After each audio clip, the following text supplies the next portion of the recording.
شکل پرواز پرنده است. عشق خوابه آهوی رمنده است. من زائری تشنه زیر باران،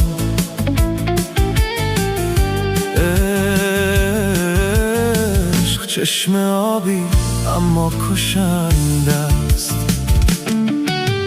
من میمیرم از این آب مسموم، اما اون که مرده از عشق تا قیامت هر لحظه زنده است. من میمیرم از این آب مسموم، مرگ عاشق عین بودن اوج پرواز یه پرنده است.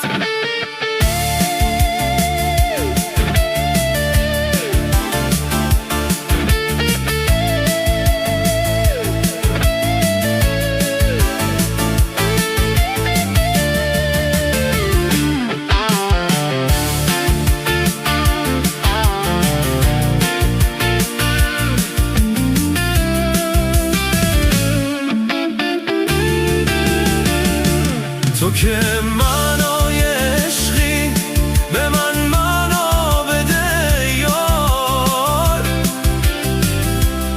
دروغ این صدا رو به گور قصه ها بسپار.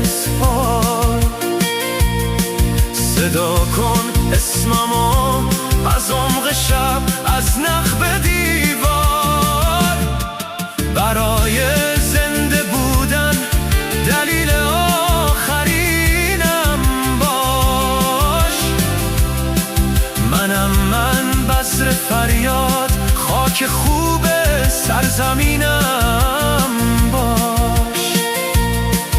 طلوع صادقه عصیان من، بیداریم باش. عشق گذشتن از مرز وجوده، مرگ آغاز راه قصه بوده. من راهی شدم، نگو که زوده، اما اون که سر سپرده مثل ما عاشق نبوده. اما اون که عاشقونه جون سپرده